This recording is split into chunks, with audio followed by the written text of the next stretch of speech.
I'd like to give a special shout out to all my patrons, my Wildlings, Knights watching Kingsguard. My Kingsguard include Brendan, Nick, Oscar, Stuart, Josephine, Ikaika, Amanda, RJ, Shad, Nicoletta, Tanner, Jennifer, Sarah, Pat, Kevin, Ryan, Michael, Terrence, Wade, Darren, FM, and Derry. Thank you all so much. You're the best. Welcome back to the Fantasy Network, everyone. My name is, of course, Jimmy Nuts, and we're back with another episode of Dudes Talking Manga, where we'll be covering Berserk Deluxe Edition 4. Don't worry, I know a lot of people in the comments said make sure to do the first part of 5, the Deluxe 5th edition. We are, so we're actually going to be covering issues 9 through 13. So even though the title of the video says Deluxe 4, we are covering the first part of Deluxe 5. So I listened to you, and I do appreciate everyone giving me the heads up that that was going to happen. I'm joined today, as always, on Dudes Talking Manga with my co-host, Andrew. Andrew, how you doing, man? Good. Doing real good, man. A lot better. I sounded like Sling Blade on Tuesday, so. Yeah, we were going to record this a little earlier, but yeah, your voice was struggling. Yeah, it really was. I didn't know if, didn't think it would be great. Yeah, I was recovering from reading about the Eclipse is what I was doing. Yeah, that didn't help my recovery at all. Oh my goodness. Well, without any other delay, let's jump into this because we got a lot to cover. Yeah. We're going to start out here, like I said, in Deluxe 4. This is issue 9, and we will end in 13, which is the first part of Deluxe 5. So we kind of left off last time with Guts and Casca coming together. We both rejoiced in that moment and thought it was very sweet and very kind. And we actually get a nice little moment to open up here where Guts tells Casca that he never minded when she touched him. And I'm glad we got this because from here on out, it's pretty much all savagery. Yeah, it's definitely great. I mean, it's almost like a little breath of fresh air just to see that romance between them at the beginning. I mean, this clearly is not a romantic based book. I mean, with all the, creepy demonic stuff that comes in, but it's a nice little change of pace there to see that at the beginning. Yeah, it's a deep breath before we dive into the abyss of despair and grief that is this edition. Yeah, no doubt. And we start to get a little bit of backstory about like where Guts was over the year because there was that year time lapse in the last one, and he thinks about how he met a young girl and a blacksmith. The blacksmith's name's Godu. I might be messing that up, so let me know in the comments if I did. But Godu makes Guts a new sword, and they seem to help him get healthy, him and his daughter. And it's a really cool moment where Guts asks Godu if he likes being a blacksmith, and Godu says, "I don't know, like." Yeah, no, I'm not really sure. It's before I could walk, I had a hammer in my hand, and I was immediately thinking Guts had a sword in his hand, and that is the connection that he ends up making. And I thought that was cool. Yeah, and they both said too about like they were addicted to the spark, which I thought that was pretty impactful when it comes up later on. So I mean, they're both kind of stuck with, well, not really stuck with, but have a tool in their hand, and that's all they've known, and they don't really know any different. Yeah, and we don't see Guts get to relate to people a lot. Like it took him years with the Band of the Hawk to finally kind of become like chummy with people. So to see him have anyone that he can relate to is nice. It really is. Yeah, it is. I'm actually going to share that slide or that panel rather, if I can find it here, because I just thought it was really excellent writing. I really did, and I really enjoyed it. You're not going to be able to see like the full thing, but I took a picture here. And this is kind of what Andrew was talking about the sparks. And Godu talks about how he loves the sparks, and Guts thinks that he loves his sparks from battle too.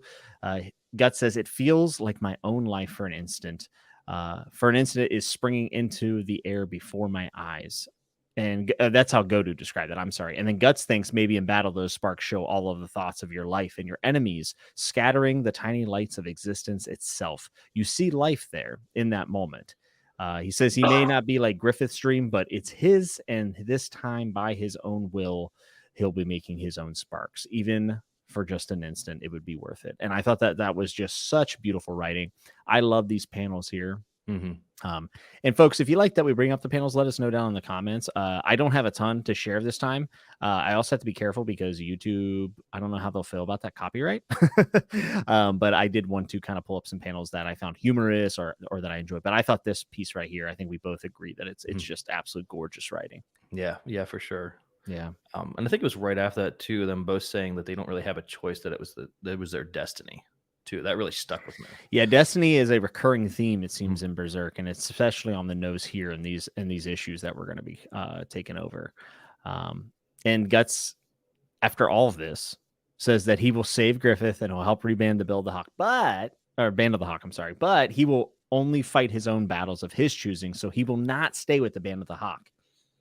And it's like, could you not, Guts? Right? It's every time it starts to get good. Can we this is why we can't have nice things. I mean, like, Well, we'll essentially see later. There was even more yeah. reasons why we couldn't have nice things, right? Very true. You just can't have anything nice in Berserk. Yeah, and Casca's obviously upset by this. She's pissed. Mhm. But Guts says, "Hey, babe, why don't you come with me? Yeah. Why don't you roll out with me?" And he said he wants her not hundreds, but thousands of times. Which again, it's like, Huge move. wow, yeah, Yeah. him expressing any sort of emotion that's positive is huge Yeah. for our boy Guts. Um, And then we kind of cut away and we see this really interesting thing that's beyond human that's in a forest far away. And we see a shot of the God's egg sitting in a little stream. Oh, dude, I got so hyped. I was just waiting for that to happen. As soon as that torturer dropped that, I'm like, it's got to come up in some water somewhere. Yeah, the egg of the king or the behelit. It's like anytime it comes on the screen, I'm like kind of dreading it because I know it Yeah. probably is going to result in something very bad happening. It But at the just same time, I'm brings the horror. like you want to know more because it's almost like the key. At least so far, it feels like the key to everything that's really magical. Mhm. Um, Dark magical. Dark, yeah, dark magic, and we see Griffith's thoughts, and the only thing that's kept him from insanity is thinking of his boy Guts. He feels malice, friendship, jealousy, futility, regret, and tenderness, sorrow, pain, and hunger all at once. And these weird things are crawling out of the wall, Yeah. dude. And then Like Griff, already immediately we're like off to the races. Like, well, we're back in it. yeah, and they keep calling him kinsman, and they call him the blessed king of longing. Yeah. And it's like, okay, so these little creepy crawlers that are coming in that look ridiculous, by the way, in this size. I laughed when I saw them, in a good way. Like I probably wasn't meant to laugh, but I did. But it's like, okay, these things are calling, basically Griffith friend and king, and it's like, what does he have a deal with here? I mean, I think too, like that's almost the beginning of him having torn between guts and his dreams still. I mean, it's really just kind of affirming what's going to be happening in the future too, I think. Like just the beginning of him snapping. Yeah, and you're right, and the only other individual thought that comes out from his mind other than his dreams and aspirations does seem to be Guts, not really Casca. Maybe Casca in the way she interacts with Guts, Mhm. but not just Casca. No. So it's like Guts and dreams are the two separations in his brain. And Yeah, and almost saying that's like the only two things keeping him alive at that. yeah. And the yeah, we'll get there. Yeah. Uh There's so there's many when you look back on it now too, you see the foreshadowing so much in all these panels, especially that inner thought. I mean, you see Griffith looking, I mean, he just says I, looking, and so much is spoken in those panels for me. Yeah, and we're gonna go through like after they rescue Griffith, but we can talk about Yeah. it now. I mean, how excellent is the illustration and the visual storytelling of Griffith's eyeballs just moving, or like him clenching his teeth till his mouth bleeds? It's like, So dynamic. It says so much in just such a small panel. I mean, that's just so talented for an eyeball to say so much. yeah, it is. And I think that's like one of the cool things that's exclusive to manga as far as like storytelling goes and writing down your stories, that you get that visual piece, but also like people say Berserk is like shock and awe or gory for, just the sake of being it. I think this shows the subtle side of Berserk, and this is like the stuff that I'm really in love with. Um, Not so much all of the things that make me like go, ugh, Mm, like yeah. that. I mean, that's a piece of this, and we're inspecting the deepest, darkest pieces of humanity and trauma. But the beauty in the storytelling for me is the subtleties like that. Yeah. No, Yeah. absolutely. So we cut to. Oh, do you want to say something? Yeah, did you Oh. think that I mean, from the beginning, Griffith still has his helmet on. Do you feel like that almost dehumanizes him in a way? Hmm. Damn. And later on we see him in a different form with a helmet on. Yeah. I mean, I felt like that from the beginning. I don't know if that was a torture tactic or it just so happened that Hmm. I don't know. That's what my thoughts on it. I just kind of wanted to see what you had. Well, I didn't get that feeling. I mean, I was waiting for that thing to pop off and see how messed up his face would have been. Yeah, because he had that the long, luscious locks. Yeah. Yeah, I kind of wanted to see all the damage done.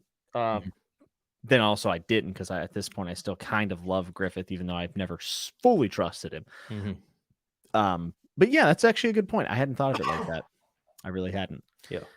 Um, So the Band of the Hawk are breaking into Windham, and we see the inside guy is actually an inside girl, and that is Princess Charlotte. It's apparent that Casca is still jealous over her, which is a bit sad, obviously, for our boy Guts. Yeah. Casca's immediately starting to get that tug between her Griffith and what she's always wanted and what she has with Guts now. But it's also interesting to see how Guts panels. He seems so much more joyful. Yeah, 100%. I mean, He's just them cracking going back and jokes, forth. Yeah. clowning Interact with around. everybody. Yeah. The whole Like time. even his facial expressions, like there's some very I would say like manga-esque like humor where his face like scrunches up and stuff. You know what I mean? Like it's very almost reminds me of DBZ a little bit. Well, I think that was when too. I don't think it was Charlotte. I think it was someone that was with her. Says, "Oh, I didn't even know that you were like a girl." And then he just really was poking fun at her, and I think he smacks him in the face at that point too. Yeah, and he's a bit he has that like just embarrassed look on his face. Yeah, yeah. And then we find out that Griffith's in the Tower of Rebirth, which seems so ancient that it even predates the city of Windham. And I said it's probably going to be pretty damn important, and obviously it ends up being very, very important. Mhm. And the princess says she's going in That with was Band of the Hawk. yeah. I think right before that too. Like, is it Judea? Is that how you said It's judo, actually. judo? Yeah, judo. Oh, okay. So judo comes up with the idea to take her hostage, and I think she overhears it and is like, "Nah, just go. Like, I want to go. Like, you're not. You have no choice. You're taking me with you, essentially."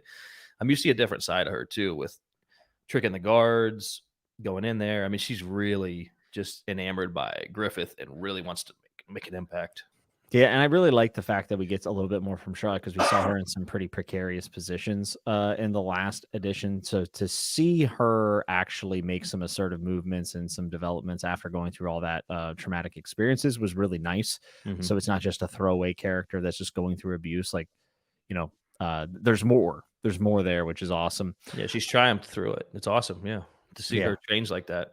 I mean, she was beat down and just a puppet essentially before, and now she's this BA chick. Yeah, and doing things that she never done before because she wants different results, and Mhm. yeah, it's really nice. And Casca's a little bit jealous. She's Oh, a for little sure. jealous. Yeah, Um, 100%. and then Guts kind of accepts it that Casca is jealous. He realizes it, and that's when he realizes that he has not unbound himself from Griffith yet, which is an interesting thought because obviously it bothers him, but he almost seems to accept it. Yeah, I felt like that too. Because she even says something, I think, about her still having feelings for Griffith, and he gets a little angry, and then thinks to himself, I still have, I mean, not feelings, but I'm still in it to follow him through his dream. Even Yeah, though he keeps saying he wants to do his own thing, it's just that's a conflict. They're both kind of conflicted.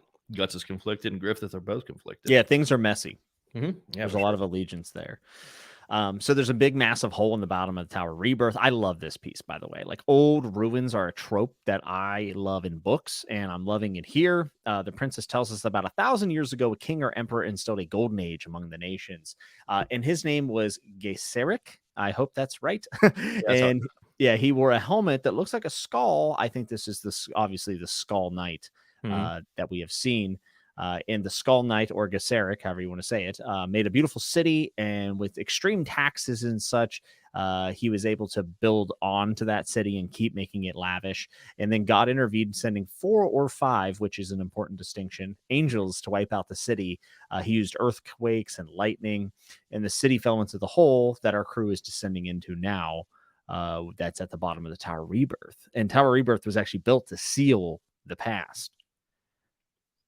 It's pretty cool lore. Yeah, no, that was definitely. I mean, when she started, and Charlotte was explaining all this, like she was basically the narrator of it, and Mhm. when someone starts telling history that some shit's going to go down, you think, but nothing good ever comes from someone telling some Des- history. and It's descending into depths, it's never. like that's a bad idea. Yeah. Did you immediately make the connection to the Skull Knight that we've Oh, I seen? did. Yeah, I made the Skull Knight, and actually, I completely missed the 4 or 5 angels panels. I know it was like half Mm, the page. When I went back, I just did a quick skim before we did a chat, and I'm like, I definitely missed that. Um, and it's yeah, important, right? yeah, Because we super find important. out who the fifth actually is Yeah. a little bit later. And speaking of the fifth, they find Griffith, and he's messed up bad, folks. I mean, he is Oh, wrecked. I hated it. Yeah, I hated it too. Now looking back on it, I don't know if I necessarily would have wanted him out. But the torturer is such a little shit, and he Oh. brags about what he did, and Guts freaking stabs him. He's And like, I you was, can't get through this door. And you're like, it's Guts, dude. Come on. He's killed 100 men. He's gonna blast your door. well, Like, if you don't know, now you know. You got, right? yeah, you got chopped, and he cuts out the torturer's tongues because he had taken Griffith's tongue and stuck it in his own Oh, mouth. dude, that like, oh, He said it was his good luck charm. it's disgusting. Yeah, and that's the least of it. Yeah, it's true. It's- I mean, this is just the beginning. We're not even to the tip of the I iceberg. was in for this, right? I'm like, oh, that's pretty messed up, but like I'm in. And then later, I'm like, am I even enjoying this? Like, Right? my There was some God, times, man, I had to put it down. It's a yeah, lot. it weighed pretty damn heavy on me. Mm. Guards then attack, as we know. If the Kingsman and Guts goes berserk, see what I did there?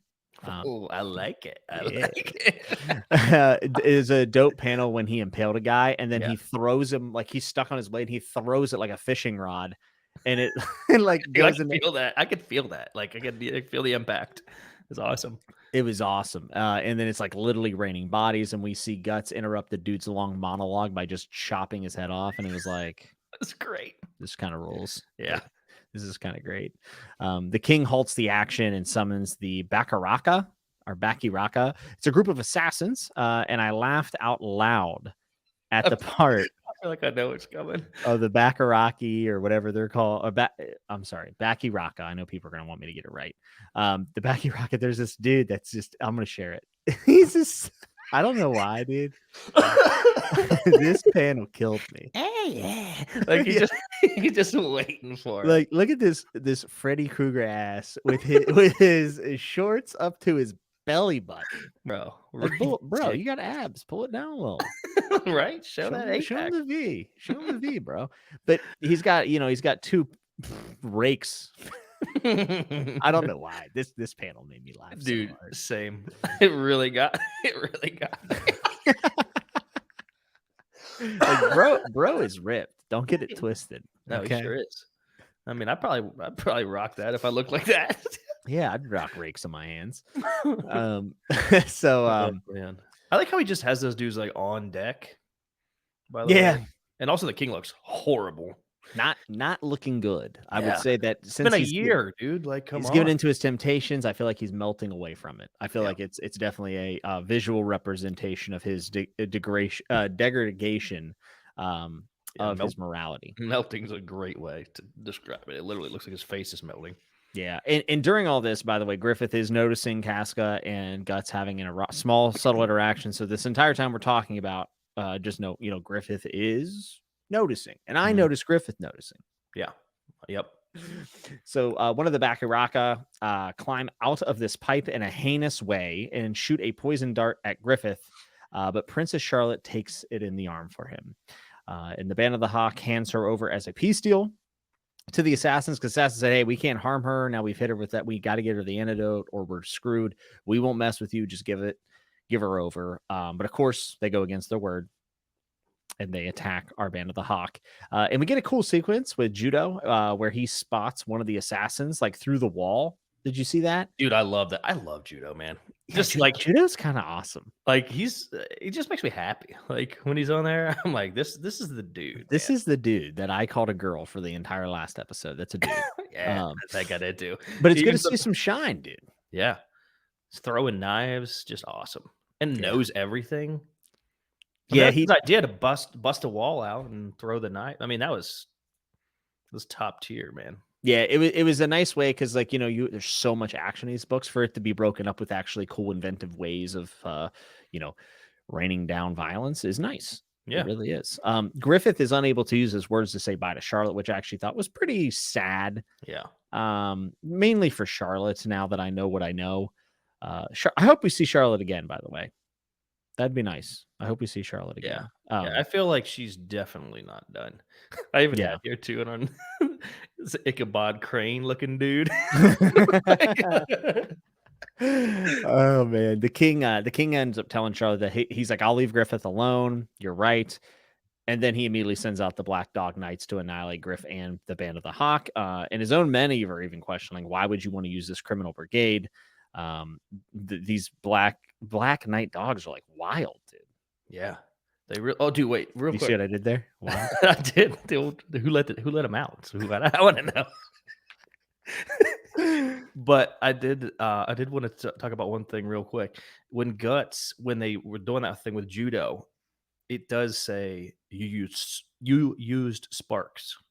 Yeah, to illuminate figure out where they were. So the sparks coming Nice back. nice little callback. Little callback. Yep. Yeah, I enjoyed that quite a bit. Yeah. And I was wondering if that would have like any more, like if maybe Guts would reflect on it later, but he doesn't. And I actually kind of like that because it trusts the reader to make the connection. Exactly. Yeah, it doesn't. They don't keep dropping it. It's just one time. If you catch it, yeah, you don't need to spoon feed us, right? Yeah, that's what. I love it. So we see the leader of these Black Dog Knights, and that is Wild. That is literally his name is Wild. Wild. I'm gonna call him Wild. And we see his backstory. Which is interesting because when the king is talking about how he found Wild and formed these knights, his crown falls off. Mm-hmm. And it's like maybe that was the last straw of him actually being worth anything as royalty. I don't know if that's the symbolism, but I thought it was very interesting that his crown fell off while he did that. Yeah, I didn't make that, but that makes a lot of sense. Yeah, and we see Wild. This is one of the harder parts to get through, in my opinion, was seeing Wild murder and abuse those who helped the Band of the Hawk, which were very nice, friendly village people, and seeing them ride around with like their bodies on their swords and stuff. I mean, it's pretty rough. Mm-hmm. And that was a lot. Yeah, I thought that would be the worst of it, and that was not, in fact, the worst of it. So. Sure wasn't. Yeah, that was the beginning of the downfall, I would say. I mean, when they say like the hounds have been loosed, starved for blood, the black hounds of hell. That's what the king says. Like, if that is not the most perfect description of what is about to happen with those dudes, yeah, they nailed it. Yeah, these were the most intimidating people since, or like Wild specifically was the most intimidating person since Zod, I think. Yeah, I mean, and he was just unhinged. At least Zod, I mean, when he saw the Behelit just kind of took off, we saw. So at least he had some restraint. But Wild is a Wild, just a bit. Guts even notices in battle that all of Wild's men are driven by fear, and it's the fear of Wild himself. And I think this is actually a really cool commentary. And maybe I'm wrong, but I felt like it was a commentary on how fear can make us commit atrocities and make us do really terrible things whenever we're afraid.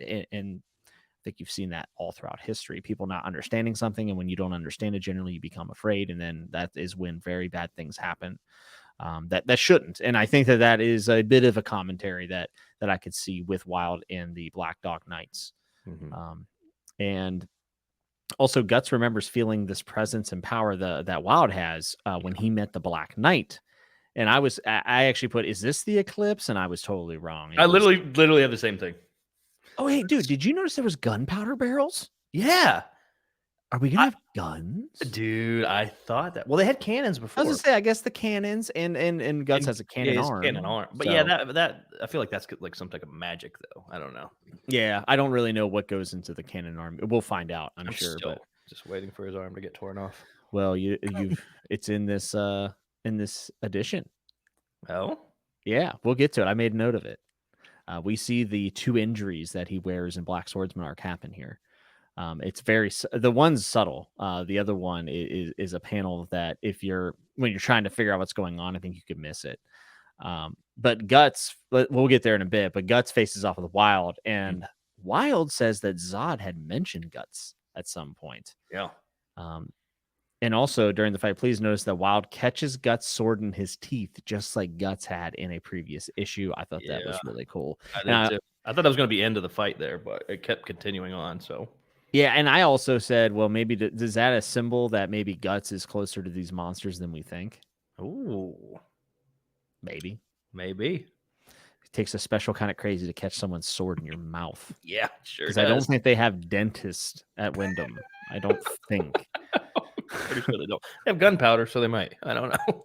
Yeah, I don't think I would trust anybody with a sharp object near my mouth in this Mhm. world. I mean, maybe the torturer might be able to do some work where he probably has a bunch of teeth that you can replace for Well, you. he's got a tongue, Yeah. if you need it. Well, he He did he could now. do it. He did an extreme tongue scraping.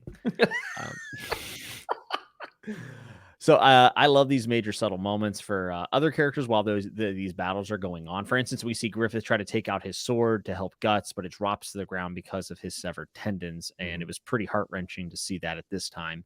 Yeah. Without knowing what we know. And then Wild transforms into this god awful thing. I don't even know what you would call it. Bro, that was ridiculous. It I was was, just waiting for you to see that, like I mean, it was such a transformation. I love big transformations of bad guy. It's like Cell and DBZ was I like the d thing. yep, it just this isn't even my My final final form. form. Yeah. Yeah. And he messes Guts up pretty bad. And then he grabs Casca as she's trying to help Guts. He attempts to obviously abuse her in a certain way. And with his tongue, because down below would be too much, he says, which is disgusting. Yep. Uh, but Guts chops off the mouth ding dong, dude. I know, it's awesome What an for me. absurd scene, though. Yeah, it Like, really was. So much is happening in all this panels too, and then he just yes, I feel like if you go like action per square inch or panel, this is by far the most ridiculous pace that we've had. oh, it's almost overwhelming at times Yeah. because there's so much going on. It takes you so long to see, and you don't want to miss anything because they do drop those subtleties in there, which I think I missed one by what you're talking about. So It's all good. It's a first read through. I mean, I'll be honest. We folks, we actually considered cutting this at the halfway point and then doing like this in two parts because there's so much. But we said, well, if we're gonna get started, we're not gonna be able to stop talking about it. So we just sure. decided to do an extra long episode. But this long battle is going on and on and on, and it looks like Wild is dead, and Guts is recovering over in a tent and has a nice moment where he puts Griffith in his armor, which I thought was just really, really heart touching. I'm thinking things have settled down, Mhm. except Wild comes back on the brink of death's door to attack once more, and I'm like, we can't have anything go right in this No, damn story, dude. really can. Um, and this is a pretty massive moment. I would say before the eclipse, this is one of the more major moments. And Wild says that he was after Griffith even before he knew that the king wanted to use him. And here we get one of the most interesting scenes so far in Berserk, in my opinion, because Wild seems to know of Griffith and said Zod told him, with telling Wild, that Griffith would have the Behelit. But Griffith doesn't have it anymore because we Yeah. know that it fell down into the gutters or whatever and went out into a stream as we saw it last time. And he wanted Griffith to use it to call down 4 other God Hand, and he shows the entire band of the Hawk Griffith's weakened state whenever he realizes that he's not going to be able to call down the God Hand, and it just kind of emasculates him Yeah, completely. at that time too, like we said, I mean, we were still still rooting for Griffith, so that was a little bit hard to see. Yeah, and also we can see the band of the Hawk reacting in those panels, and it's Mhm. like, Griffith is I mean, they literally just went in and raided Wyndham Yeah, for him. it's been a year of planning. They finally get it up to do it, and then this happens. Yeah, and After Zen they beat those other assassins too, which were like really no slouch. But I mean, no, they made short work of them. But yeah. And Zod shows up and Wild dies by being torn into pieces from within, which I thought was pretty interesting. I wasn't totally sure how that it happened, but I figure we'll learn more as we go. mhm. But it was showing at the end that he was an old, withered up man Yeah, that that was almost looks like Griffith. yeah. I saw that too, like an old version of him. Yeah, and everyone looks down, and I think Guts realized at that moment, like, oh, that kind of looks like our boy over here, Yeah. and Griffith sees it too. Hmm. And during these exchanges with Zod and Wild, we hear that Griffith was to be the 5th of the God Hand. And then this is where I thought back earlier to the 4 or 5 angels that God had sent down. I also never made the connection that the God's Hand would be sent by God No, I didn't either. Not even a little bit. I because just know his name. they're shown to us as, in my opinion, evil in the Black Swordsman arc. And I'm like, well, then maybe God's evil. And then I'm like, that's probably what this is all about. Yep. you know, uh, Supreme, deity that treats people like this is probably not the best. Um, it's pretty wild to have this all come together. Like I said, I think it's one of the more important moments. Probably the most important to this point. Mhm. So many subtle panels of Griffith in his eyes, like we talked about earlier. But Zod tells Guts that he will know what the death he can never escape will mean soon enough, and disappears. And he sure will. Yep. I mean, still like reading that the first time though, I was like, man, come on, like figure it out. What is this? And then we do. Yeah. And we get more Corcus here, and I hate Corcus so much. And he's the scoundrel, scallywag, coward.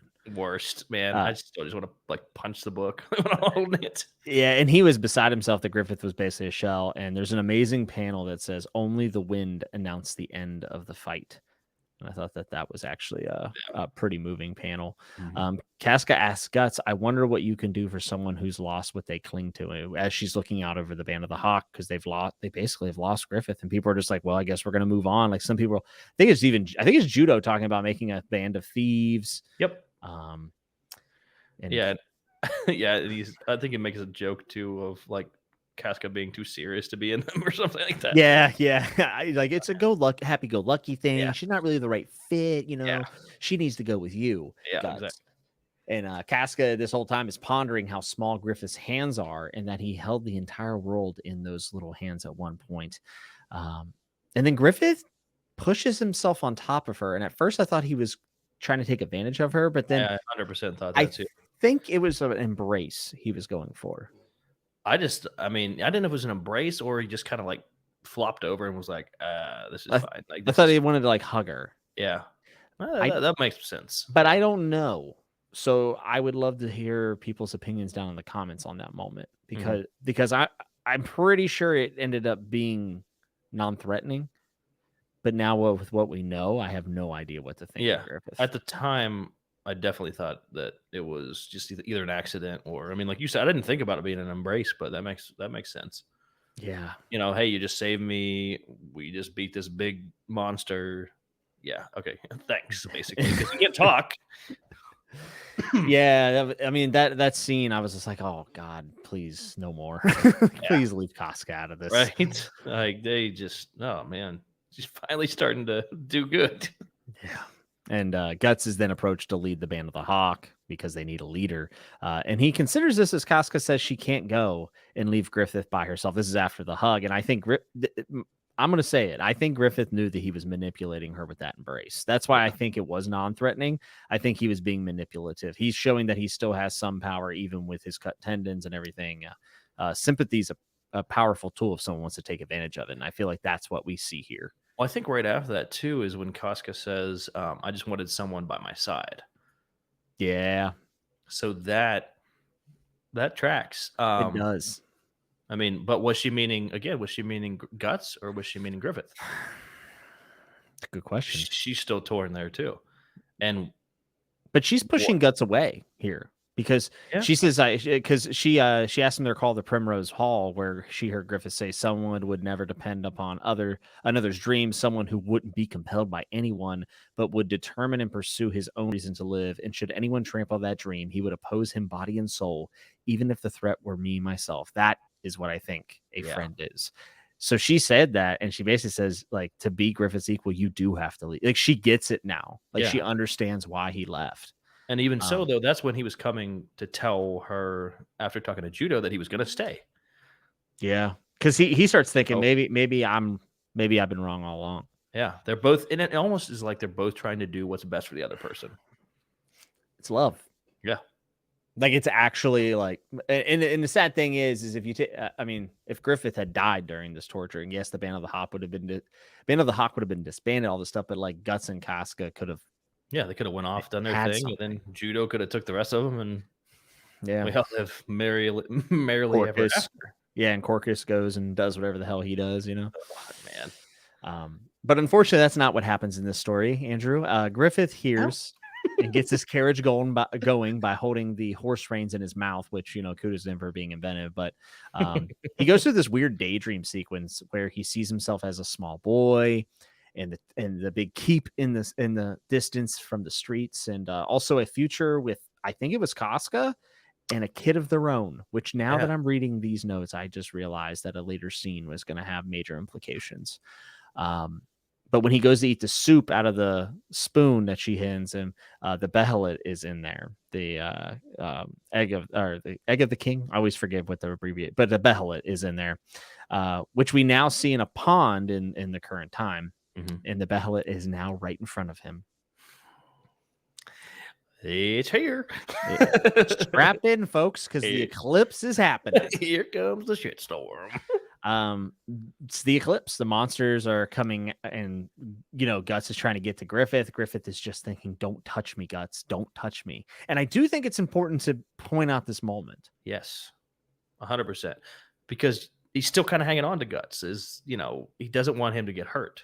Yeah, and when He knows Guts something's touches going his on. shoulders, he gets like this weird vision. Now, here's my question for folks in the comments, all you experts.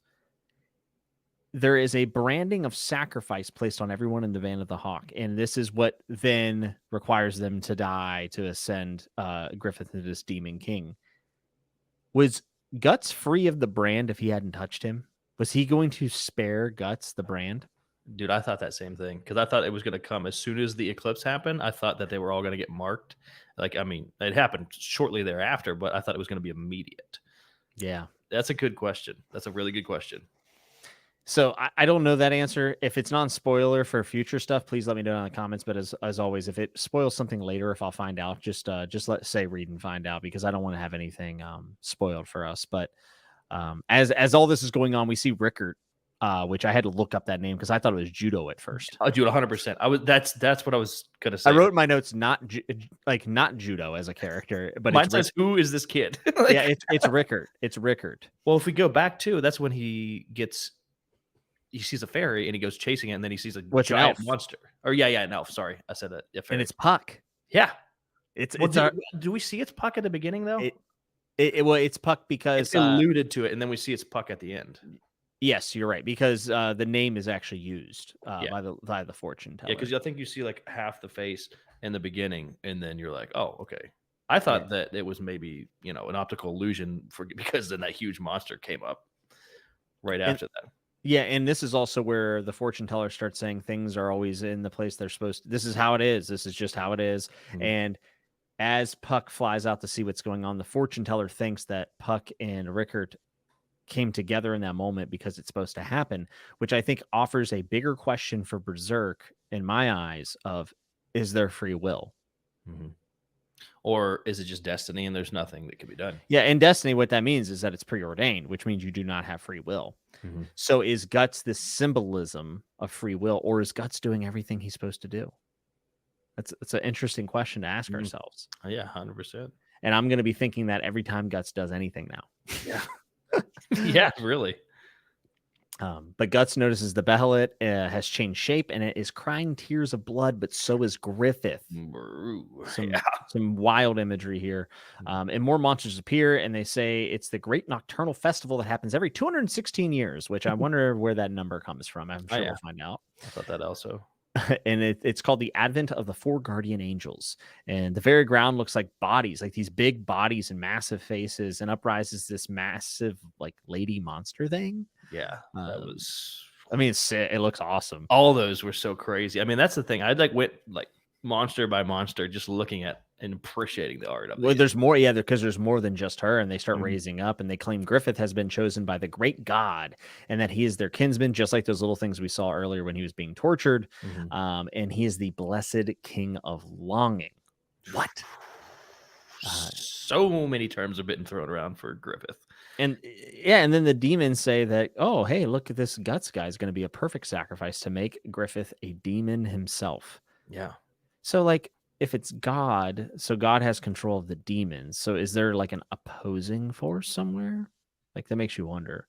Yeah. You know what I mean? Yeah, because usually, you have God, devil, but it's at least in the Christian faith. Yeah. Sure. Yeah. Yeah. Yeah. So I don't know. Good and there's an evil, but it's almost they're intertwined. So, or what if they're just one and the same, and the good side is man and free will? Yeah. I mean, isn't that the argument we have all the time? That's very true. Yeah. That is the conundrum of existence. But every one of the demons around used to have a Behelit, we find out, to reach their demon. But Griffith has the special Behelit. He got it on discount down there at Big Lots, and it's the Crimson Egg of the King. So it's special, of course. And he can be reborn as a guardian angel of the God Hand, like the giant demons themselves, which we've kind of figured out. And this is the invocation of doom, folks. Yeah, Pretty, everyone else is a sacrifice. I mean, they say Guts, you're like, okay, that makes sense because we see in earlier issues that he is marked and that he hates Griffith, and yeah. that makes sense. But now everybody's a sacrifice. Yeah, everyone's going to have to pay. And the invocation of doom is a fitting title. Yeah. And again, by the way, all this entire time, the demons keep talking about how this has already all been determined. This is what it is. They can't see everything that happens. Like there's small variables that can change, but this is all according to the plan. So I think it's pretty on the nose here that we're supposed to be questioning whether or not there's free will. But Griffith gets like sucked up into the air or something, and Guts is stabbing his into the faces of this like mountain of Dude, like when dead people. yeah, he's ripping through, cutting, climbing, just everything he's got. He's trying to get up to Griffith. Like I know climbing's really like trendy right now for exercise, but I feel like Guts does it better than anybody. He didn't have any straps, bro. He just went No, up. He went raw dog. he's just free climbing. Free climbing, bro. Just So Griffith, bouldering some dead bodies. yeah, he went up Everest of pain. But Griffith is shown a reality within his consciousness. This is where it gets like kind of meta, which I like. But where he stacks bodies of boys and some soldiers to get to the castle that he had looked on as a boy from the alleys that we have already known about from various other stories and flashbacks. And he must pile all the bodies to get there. And they show him his comrades from now and say that it's too late to turn back. It'd all be for nothing, right? So bury everything in the ruins of your dream is what the manga says. And if he wants what he dreams, he must pile up those remains, and he must say, "I sacrifice" within his heart. So he has to make that decision. And it even says too, if he does not do that, then he's going to become one of the bodies. That's right. So then what happens? Is it all for nothing? I mean, Well, but again, going back to it, I wish we would have known. Yeah. But unfortunately, Griffith ruins everything. Sure does. Goes from the beloved hero to the ultimate villain in a snap of a finger. And it's when Guts like runs up to find Griffith, and Griffith like tunnel visions on him. Yeah. And it's a cool panel, but he thinks that Guts is the only one out of thousands or tens of thousands of comrades and enemies that made him forget his dream, which goes back to what we talked about earlier of that being like the two distinct thoughts in his head when he thought he was on death's door. Mhm. And Griffith did it. He said the sacrifice is hard and the ritual just begins. And all of the people in Band of the Hawk are branded with the brand of sacrifice, and everyone is being murdered and eaten by demons. And it makes Guts think back to when Griffith asked him, like, "Do you find me cruel, or do you think I'm cruel?" Whenever he finds out about, I think he was killing the bandits at that point, or the people who had helped him out. Yeah. Leaving their money and killing them. Yeah. And Guts is starting to accept that maybe this is everything that Griffith had wanted. Yeah.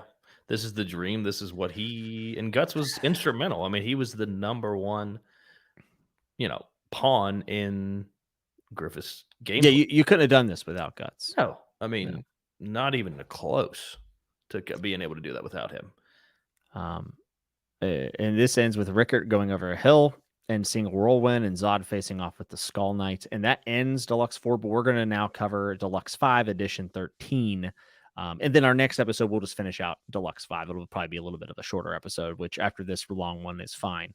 But let's dive in here because it does end like right at the climax, like everyone in the comments told us. So thanks for the heads up, folks, in the comments. Yeah, for sure. We appreciate you.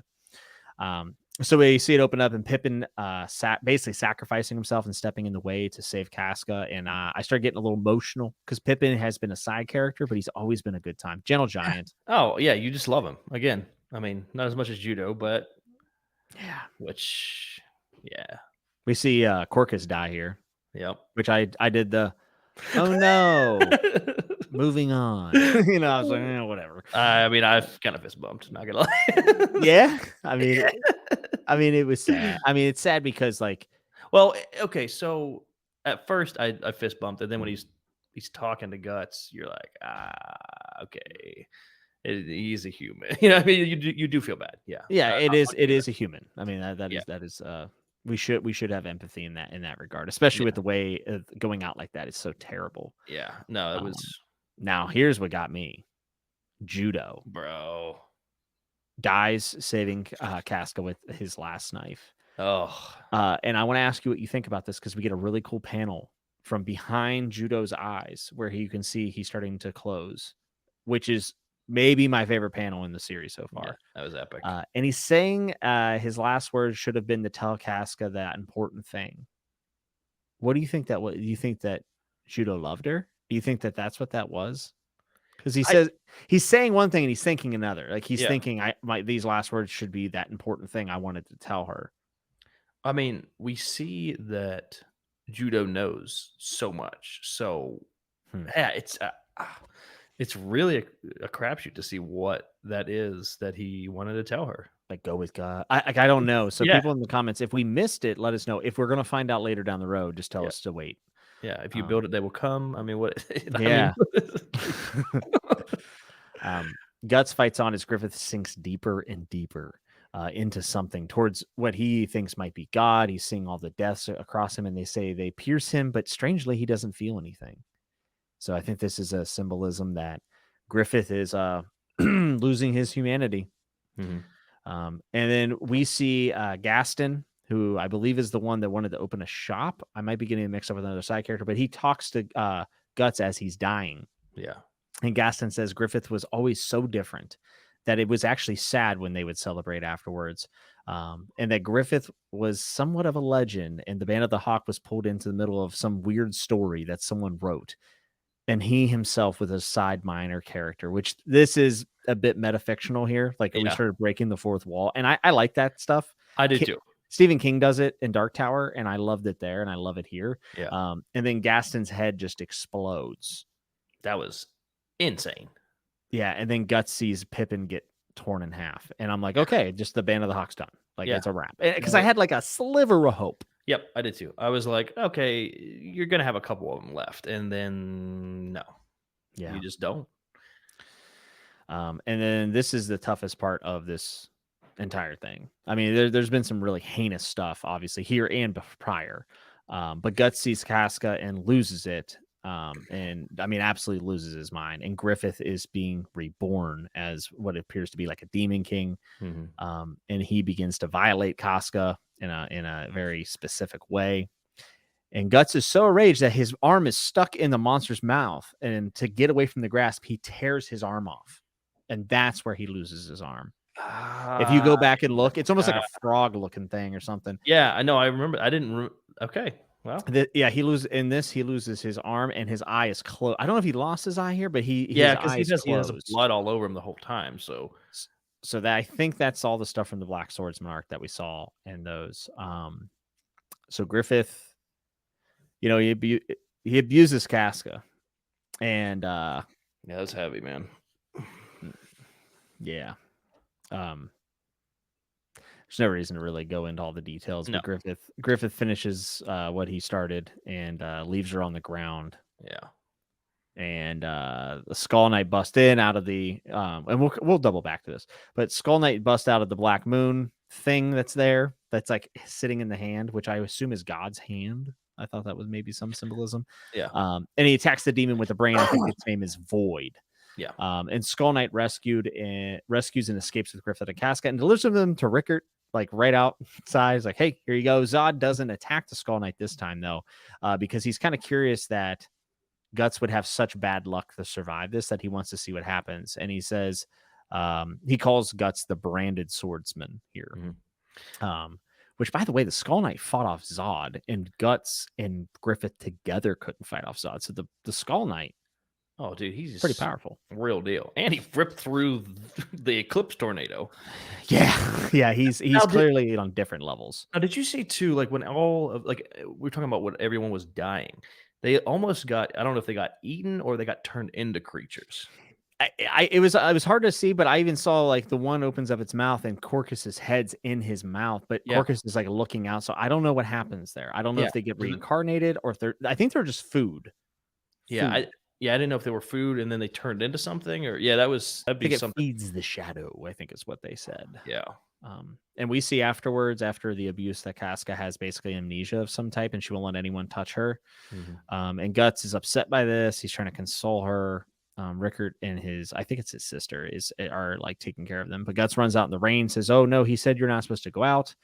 Um, Guts has all these terrible memories of his loved ones, and the Skull Knight appears and tells him that this is the world now, and the interstice, interstice, which is the boundary between the mortal world and that of the dead. And that he called Guts like a light in the Mhm. dark, and all these demons that he can't even see. When he slashes through him, it feels like it's air, but they're trying to latch on to him and suck out his life, right?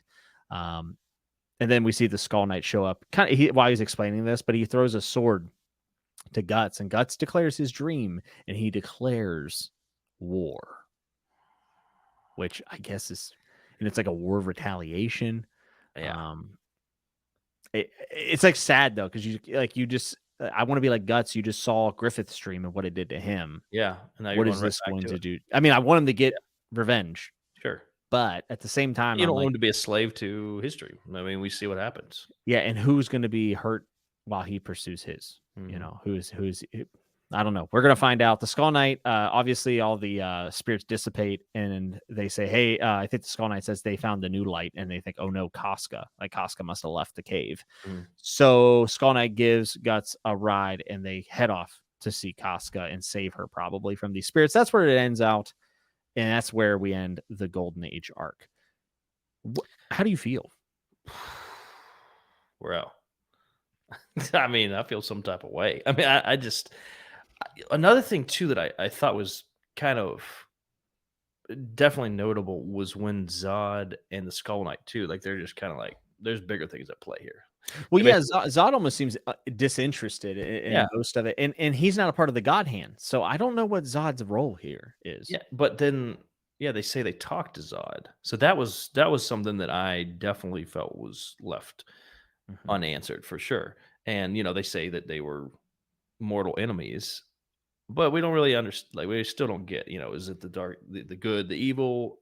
It's a lot of unanswered questions with that. Yeah, and I don't know if necessarily everything's always gonna be good and evil in Berserk. I'm sure there's gonna be a Yeah. lot of nuance and a lot of gray to all these things. Mhm. Yeah, I'm excited to find out in the later editions. Like, that's what I'm driving forward.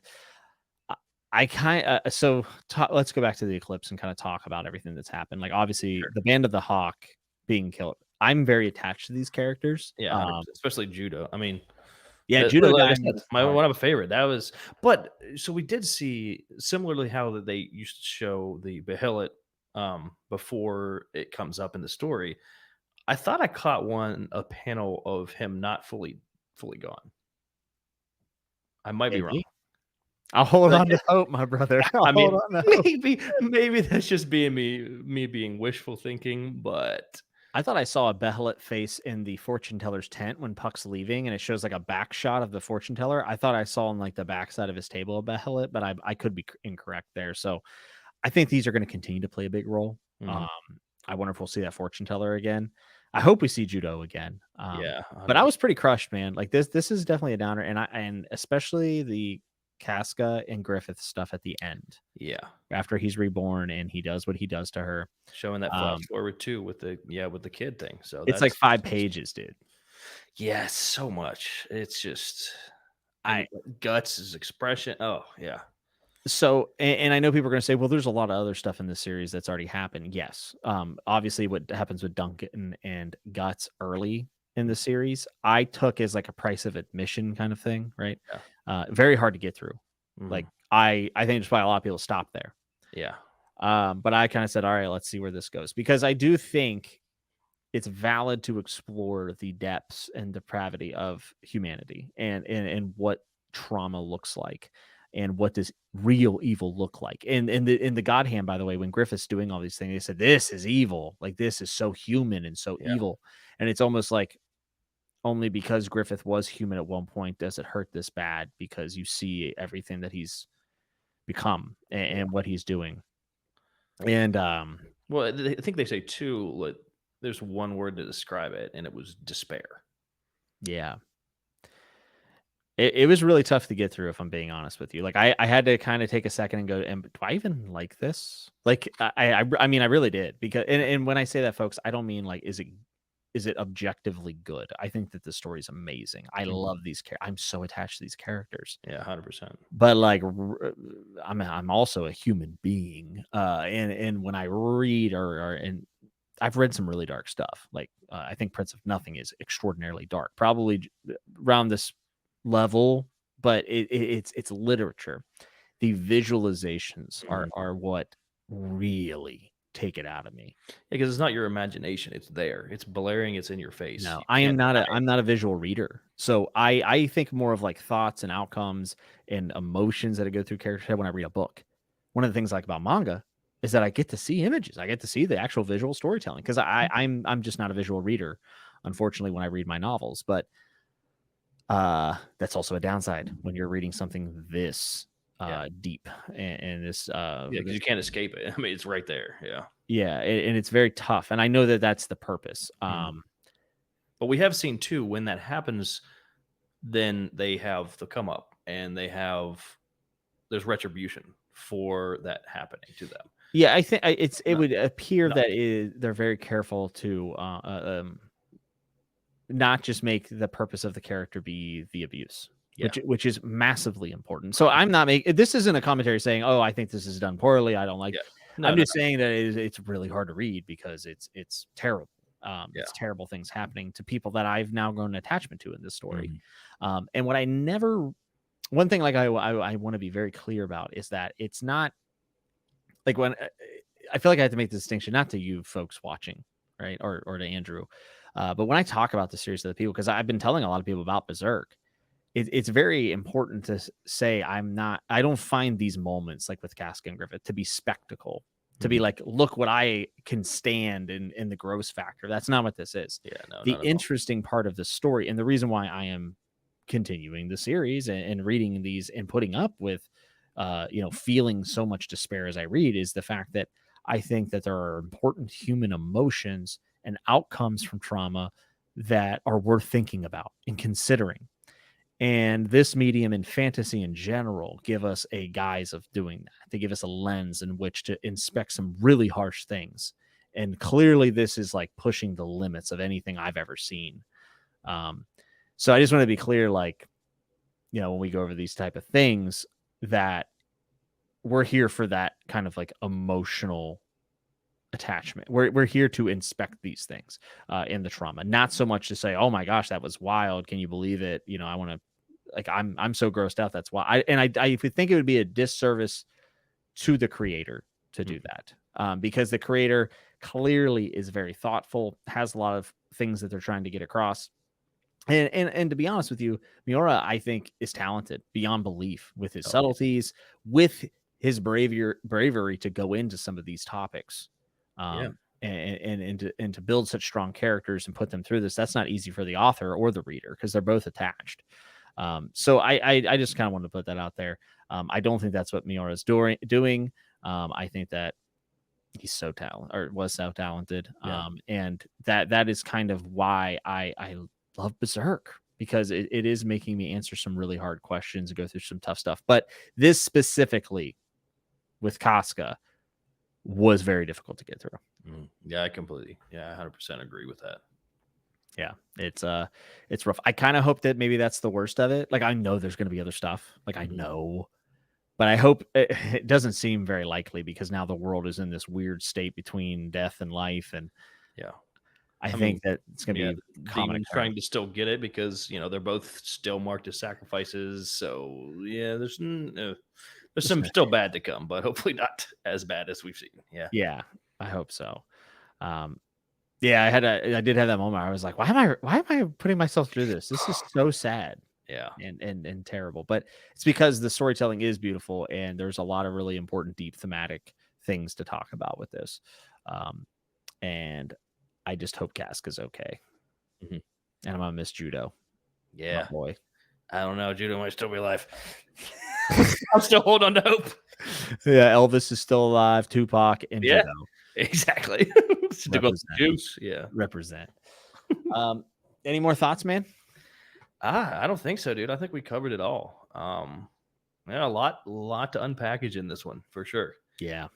Yeah, and we really appreciate all the comments, by the way, folks. A lot of new viewers on the channel from here, but a lot of the discussion and stuff in the comments has just been excellent, and you all have helped us out a lot with pronunciations, with Yeah. soundtracks to listen to while we read, Oh, and dude, yeah, the soundtracks, love it. yeah, it's Adds so really much to it. yeah, it's making our experience so much better to share this with you all because we could just read it and like just talk together, Mhm. like that would be Yeah, something we essentially. would do, right? Yeah, And I'm really happy that we kind of opened this conversation up yeah, because I know we're having a conversation, but yeah, everyone in the comments, you're like the third guest, you know, yeah. after It's the fact. awesome.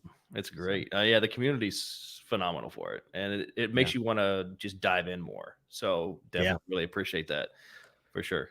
Well, you know, in bonding through traumatic events, I think Band of the Hawk and Guts and all these people have done this in the story, and maybe us reading it is a bit, you know, I'm not going to say traumatic because we are subjecting ourselves to it, but there's something to be said for the pain of reading the series and bonding through it, Yeah, and I think that that's kind of what's going on here, and experiencing this crazy story.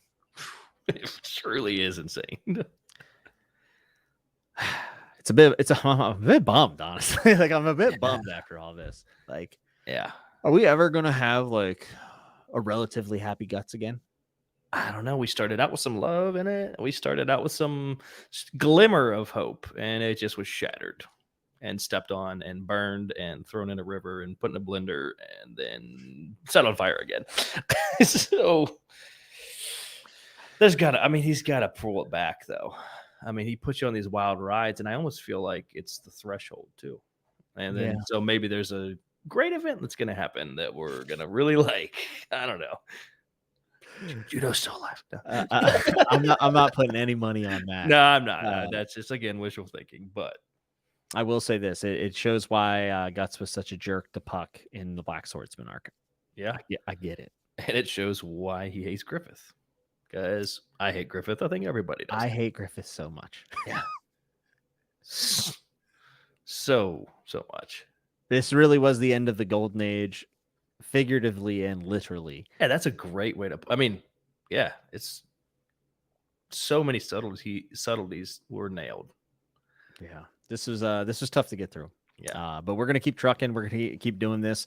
We'll be back in 2 weeks with another episode of Dudes Talking Manga. We'll be going over the rest of Berserk Deluxe Volume 5, which is what editions 14 and 15. So we'll be doing that. But Andrew, we did it. We made it through the eclipse, bro. we did. I actually bought a T-shirt that I was hoping to be in, and it says "I made it through the eclipse," and all I got was this crummy T-shirt. So, so hopefully we'll have that, and I'll hopefully have some new artwork for next time because I got some tapestries that I'm pretty excited to hang up to enhance my real crummy backdrop. The only place I can have it set up in the house. So Yeah, and I want to give a special shout out. There's actually a pretty cool background here that we're using, has Guts in the corner stuff. This is from my friend Matt, which his YouTube is Super Gains Bros. He does a couple different things. He does a couple TV shows, reviews on his channel, but he does a lot of retro video gaming and today video gaming, like big hits.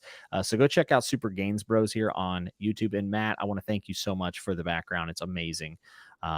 It's pretty excellent. So hopefully we can put up some more panels next time, especially since we're only going to be covering 2 issues. I think it'll be a lot of fun. yeah, the backdrop. I mean, that was awesome. I saw that immediately before you even showed me. I think you showed me in the first 2 minutes, but I saw that. I'm like, oh, that's awesome. Yeah, I'm actually gonna. Really cool. Yeah, I actually. Oh, I don't have it up. Okay. Well, guys, that's actually going to do it for this episode. I'm glad we made it through. I'm sad boy like Guts, but we'll keep trucking. We'll keep doing it. So There's hopefully light at the end of the tunnel. there's definitely not going to be. It's not. It's the tunnel. The light is there, but it's just covered in blood. So Remember to hit like and subscribe. It helps out the channel immensely here. I'm going to be doing more, not just Berserk content, but manga in the pipeline. We're still going to be continuing Vinland Saga as well as Attack on Titan and some other stuff that's been recommended to us. And we're just going to have a good time going through this, visual storytelling medium and everything. Andrew, thanks for being here, man. I appreciate you. thanks for having me again, man. Yeah, Absolutely. glad I could actually talk. So Me too, man. yeah, sorry about the tea, and I was trying to keep the Nah, you're throat good. lozenges out. All right, everyone. Until we see you next time, be good, be safe. Remember to always Keep turning the page. yes.